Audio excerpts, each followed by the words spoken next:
अल्हम्दुलिल्लाहिल्लज़ी ज़य्यना नबिय्यीन बिहबीबिहिल मुस्तफ़ा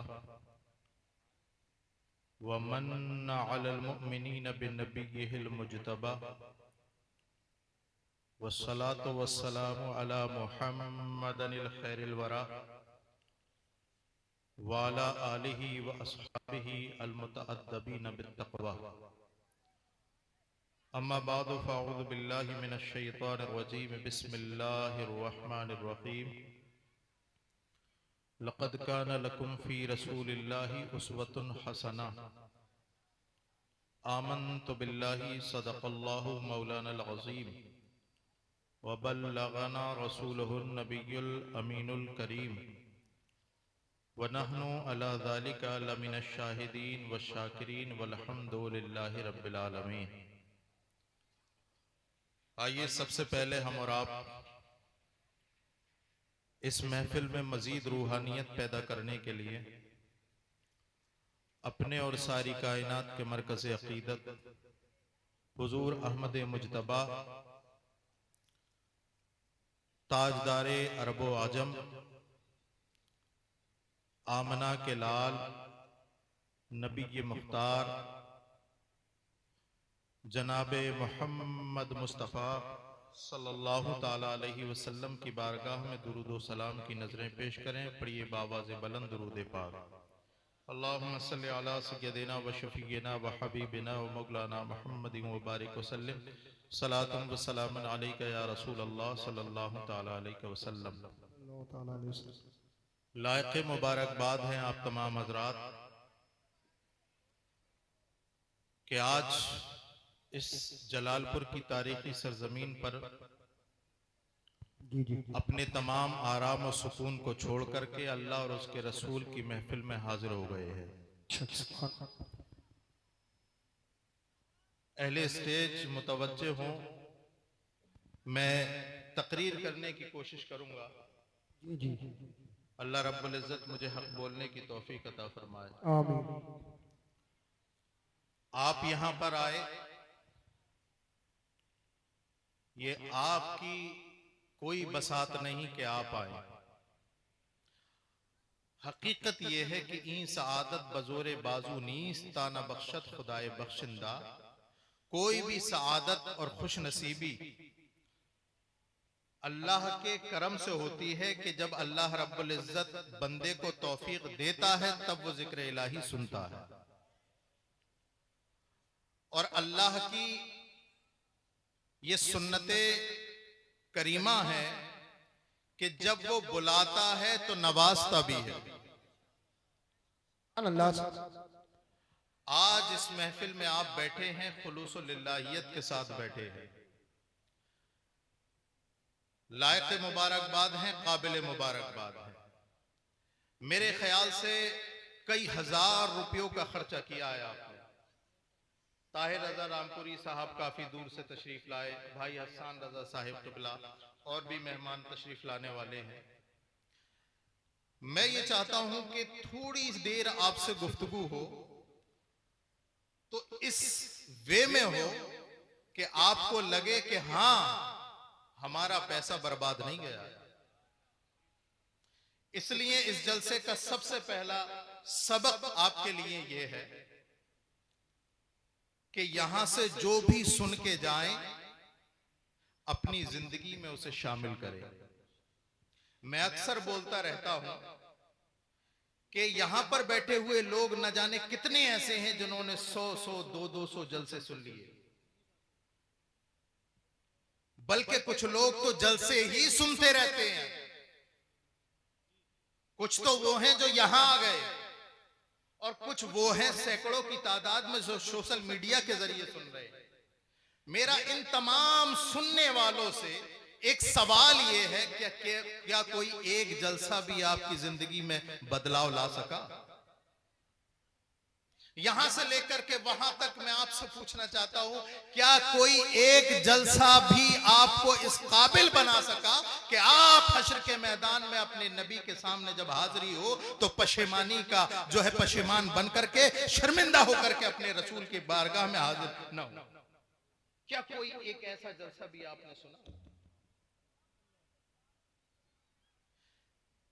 बहुत जरूरत है इस बात की, इसलिए कि मैं जहां पर बैठा हूं भाई हसन रजा, मैं जिस जगह पर बैठा हूं ये मेरी जिम्मेदारी है कि मैं यहां से वो बात कहूं जिसमें आप ही नहीं आपकी नस्लों के सुधार के भी चश्मे फूटे। इसलिए कि कल कयामत के दिन अल्लाह के मामूर फरिश्ते आपसे सवाल नहीं मुझसे सवाल करेंगे, ना इधर उधर की तू बात कर, ये बता के काफिला क्यों लुटा, मुझे रहजनों से गिला नहीं तेरी रहबरी का सवाल है। यहां पर बैठने वाले की जिम्मेदारी है कि वो अपना हक अदा करने की कोशिश करे। अब मैं किस मौजू पे गुफ्तगू करूं, अखलाकियात पे बोलूं, मामलात पे बोलूं या इबादात पर बोलूं, किस मौजू को मैं अपना मौजू सुखन बनाऊं। अगर अखलाकियात की बात करी जाए तो उम्मत मुस्लिमा का अक्सर और बेशतर हिस्सा अखलाकियात के लेवल से बहुत गिर गया। मामलात की बात की जाए तो ये उम्मत मुस्लिमा मामलात में यहूद और नसारा और मुशरिकीन को भी पीछे छोड़ सकी। सुभान अल्लाह। और इबादात का मामला किया जाए तो आप देखें मिंबर और मेहराब किस कदर के सोने हैं। आज अगर ये तकरीर की जाए कि नौजवानों शराब छोड़ दो, तवज्जो है, मैं तकरीर करने की कोशिश कर रहा हूं, मैं तकरीर करने की कोशिश कर रहा हूं, अगर आप लोग साथ देंगे वो बड़े गौर से सुन रहे हैं। अगर मैं ये तकरीर करूं कि लोगों नौजवानों तुम में शराब पीने वालों की शराब बहुत बढ़ती जा रही है, तो मेरी तकरीर ही नहीं, आप नेट पर सर्च करें 1000 तकरीरें हैं और न जाने कितने हजार दर्जनों किताबें इस मौजू पे लिख दी गई। अगर मैं ये बात करूं कि नौजवानों जिना के रेशात बढ़ते चले जा रहे हैं, तो इस मौजू पर मेरी अकेले की तकरीर नहीं, सैकड़ों मुकर्रिर हैं और हजारों किताबें मुरत्तब हो चुकी है। मैं ये बयान करूं कि मुसलमानों सूद खाना छोड़ दो, तो सिर्फ वाहिद मेरी तकरीर नहीं, न जाने कितनी तकरीर है, न जाने कितनी हजार किताबें हैं। मैं अब अपनी तकरीर करने की कोशिश के आखिरी मकाम पर मैं शुरू कर रहा हूं। आपके पास अलग अलग अखलाकियात पर अलग किताबें, मामलात पर अलग किताबें, जो है इबादात पर तकरीरें और मकालात और किताबें हैं, अखलाकियात पर किताबें, मामलात पर लिखी हुई किताबें आपके सामने हैं। लाखों करोड़ों किताबें होने के बावजूद तमाम मामलात आपके सामने हैं, तमाम मामलात मुसलमानों के आपके सामने हैं। लेकिन इस बात को यही खत्म करो, जलालपुर की सरजमीन पर यही बैठे बैठे गुंबद खजरा की तरफ लगाओ, 14 सदियों पहले चले जाओ, वहां पता चलेगा वहां सिर्फ एक किताब थी। आए है वाह वाह वाह, जिंदाबाद। नबवी में सिर्फ एक किताब थी, अल्लाह की किताब जिसे कुरान कहते हैं। अल्लाह सुभान। आज लाखों किताबें हैं, करोड़ों किताबें हैं, लेकिन रसूलुल्लाह के जमाने में, जमाना तो रसूलुल्लाह का सब है, हजरत अबू बकर के सामने, हजरत उमर फारूक के सामने, हजरत मौलाए कायनात के सामने, हजरत उस्मान गनी तलहा और जुबैर के सामने सिर्फ एक किताब थी, और तफसीर के नाम पे उसवे रसूल था। किताब एक थी और तफसीर के नाम पर सिर्फ एक उसवा था रसूलुल्लाह का। एक किताब पढ़ करके उन जानिसाराने रसूल ने दुनिया की काया पलट दी और ये बता दिया कि मोहम्मद से वफा, तूने तो हम तेरे हैं, ये जहां चीज है क्या लौह कलम तेरे। नारे तकबीर, नारे रिसालत, उलमा अहले सुन्नत मसलके आला हजरत हुजूर सैयद मुफ्ती रिहान साहिब किबला, नारे तकबीर। एक किताब थी दौरे रसूल में, सिर्फ वाहिद किताब जिसको मुसहफ कहते हैं उलमा, और आप कहते हैं कुरान पाक, और तफसीर के नाम पर रसूलुल्लाह की जिंदगी थी। कुरान में अल्लाह ने इरशाद फरमाया, इसी को मौजूए सुखन बनाता हूं, लक़द कान लकुम फी रसूलिल्लाहि उस्वतुन हसना। ऐ लोगों, अगर तुम्हें सही तरीके से मुसलमान बनना है, मेरी बात समझ में आ रही है? हम उसके नहीं कायल जो सर से गुजर जाए, वो बात करो यारो जो दिल में उतर जाए। आप नहीं जानते उम्मत मुस्लिमा का कितना माहौल खराब है। मैं तमाम मकातिबे फिक्र की बात नहीं कर रहा, मैं सिर्फ अपने रज़वी शेरों को जगाना चाहता हूं। मैं मकतबे फिक्र की बात नहीं कर रहा किसी भी, मैं तो उनसे बात कर रहा हूं जो अपने आप को सुन्नी रज़वी कहलवाते हैं, जो अपने आप को ये कहते हैं कि तुझसे और जन्नत से क्या मतलब, वहां भी दूर हो। हम रसूलुल्लाह के, जन्नत रसूलुल्लाह की कभी अपनी सूरत आईने में भी देखी है? जन्नत पाना, ये जो अपने आप को सुन्नी सही उल अकीदा कह रहा है, सबसे ज्यादा नमाजें न पढ़ने वाले इन्हीं में है। मुझे गलत मत समझना, मैं अपनों से बात कर रहा हूं। मैं किसी और को कहूं, मैं किसी और बच्चे के थप्पड़ मारूं, उसके बाप को गुस्सा आएगा, लेकिन मैं खुद अपने भाई को थप्पड़ मारूं तो किसे दर्द होगा? मुझे पता है मेरा भाई कहां पर गलत कर रहा है। और एक बात बता दूं आपको, इस्लाह यहां से लेकर के वहां तक सबकी होनी है, इससे मैं भी खाली नहीं। बशमूलियत मन यहां से लेकर वहां तक काया पलट गई इस्लाम की। क्या इस्लाम था? रसूलुल्लाह के जमाने में कौन सा इस्लाम था और तुम कहां पर लेकर आए? आज अगर कोई सूद खाए तो उसे बिजनेसमैन कहते हो, अगर कोई शराब पीने वाला हो उसे सो कोल्ड मुसलमान कहते हो, अगर कोई अल्लाहु अकबर कबीरा धोखा दे दे तो उसे अक्लमंद और चालाकी का नाम देते हो। जरा रसूल पाक सल्लल्लाहु अलैहि वसल्लम की जीवनी तो पढ़ो, कौन सा इस्लाम लिए फिर रहे हो? मैं आपसे पूछूं, जलालपुर के गयूर मुसलमान, जरा बताओ आप मुसलमान क्यों हैं? तो बताएंगे इसलिए कि हमारे अब्बा मुसलमान हैं। अब्बा से पूछा जाए आप मुसलमान क्यों हो, तो अब्बा कहेंगे इसलिए कि हमारे दादा मुसलमान थे। दादा की शरत टटोली जाए तो पता चलेगा इसलिए दादा मुसलमान थे कि परदादा मुसलमान। लेकिन याद रखो मुसलमानों, ये ऐसा इस्लाम काबिल कबूल नहीं है, बल्कि इस्लाम वही कबूल है कि जब जलालपुर के गयूर मुसलमान से पूछा जाए कि बता तू मुसलमान क्यों है, तो वो जवाब दे इसलिए कि हम मोहम्मद रसूलुल्लाह पर ईमान लाए। इस्लाम में कोई जातिवाद, कोई बाप दादा नहीं। बाप दादाओं का दीन खत्म करने के लिए ही इस्लाम आया है। आज तुमसे पूछा जाए कि ये 40वां हो गया अब्बा का और ये देगे बना रहे हो, आप क्यों कर रहे हो? बोले क्या करें, मजबूरी है हमारी, और हमारे वालिद भी ऐसे करके चले गए।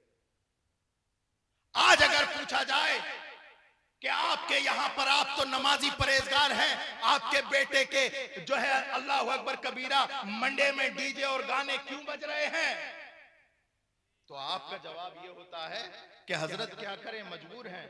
रिश्तेदार बैठने को तैयार नहीं थे, रिश्तेदार बैठने को तैयार नहीं, दामाद बैठने को तैयार नहीं, भातैया आने को तैयार नहीं। उनकी शर्त ही ऐसी थी कि जब तक डीजे गाने बाजे नहीं बजेंगे हम तुम्हारे यहाँ शादी में शिरकत नहीं कराएंगे। अरे मैं उन लोगों को सलाम करता हूँ जो ये कहते हो बहनोई होगा अपने घर जा करके बैठ, भातैया होगा अपने घर का होगा, ये रसूल के आशिक का घर है, यहाँ मौत तो आ सकती है, रसूलुल्लाह की बगावत नहीं हो सकती। जिंदाबाद जिंदाबाद, वाह वाह सुभान। ऐसे मुसलमान कहाँ हैं? ऐसे मुसलमान कहां हैं? एक वो मुसलमान थे कि जब कुरान ने कहा वस्माउ आती हूं, अपने रसूल की सुनो और अमल कर लो, इताअत करो, एक लम्हा भी नहीं सोचते थे कि दरमियान में रसूल ने फरमाया ऐसा तो हमें करना चाहिए कि नहीं। हजरत अबू हुरैरा, नहीं जानते आप लोग हजरत अबू हुरैरा को? यहां पर बैठने वाला जो हदीस बयान करता है उसमें अक्सर और बेशतर रिवायात हदीस हजरत अबू हुरैरा से, वो जात हजरत अबू हुरैरा की। सरकार की बारगाह में हाजिर हुए, या रसूल अल्लाह इन्नी अस्माउ मिनका हदीसन फअंसा हो, या रसूल अल्लाह मैं आपसे हदीस सुनता हूं और मैं भूल जाता हूं, हदीस सुनता हूं और भूल जाता हूं, हदीस सुनता हूं और भूल जाता हूं। सरकार ने फरमाया अच्छा, सरकार ने फरमाया चादर बिछा दो। तवज्जो है जलालपुर वालों, क्या फरमाया सरकार ने? चादर बिछा दो। एक मर्तबा भी हजरत अबू हुरैरा ने नहीं सोचा मेरे सवाल का और सरकार के जवाब का जोड़ क्या बनता है। एक लम्हा नहीं सोचा कि मैं कह रहा हूं कि या रसूलल्लाह मुझे भूलने की बीमारी है। सरकार फरमाते हैं कि चादर बिछा दो। मेरे सवाल का आका के जवाब का जोड़ क्या बनता है? अल्लाह अकबर कबीरा। वो जानते थे ये वो हुक्म है। अल्लाह अकबर। जहां से हल्की सी भी ताखीर कर दी ईमान खतरे में आ जाएगा। हजरत अबू हुरैरा ने जैसी सुना आनन फानन अपनी चादर बिछा दी। अब सरकार ने यूं हाथ ऊपर किए, फिर यूं किया। रावी कहता है हजरत अबू हुरैरा की चादर में इस तरह से डाल दिया। अब रावी कहता है हुजूर के हाथ खाली थे।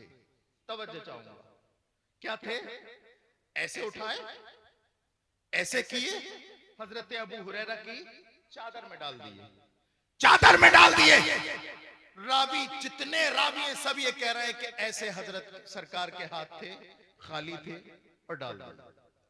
खाली थे, डाल दिए। हर देखने वाले ने देखा खाली है, डाल दिए। लेकिन मैंने बरेली के इमाम अहमद रजा से पूछा, ए इमाम अहमद रजा, मुकर्रिर तो ये बताते हैं कि हाथ खाली थे। वो कहते हैं, बरेली का इमाम बोलता है, अरे नादान, मालिक कौनैन है, वो पास कुछ रखते नहीं। दो जहां की नेमतें हैं उनके खाली हाथ में। लोगों ये मत देखो कि सरकार के हाथ खाली हैं। अरे अल्लाह के खजाने की कुंजी रसूलुल्लाह के हाथ में।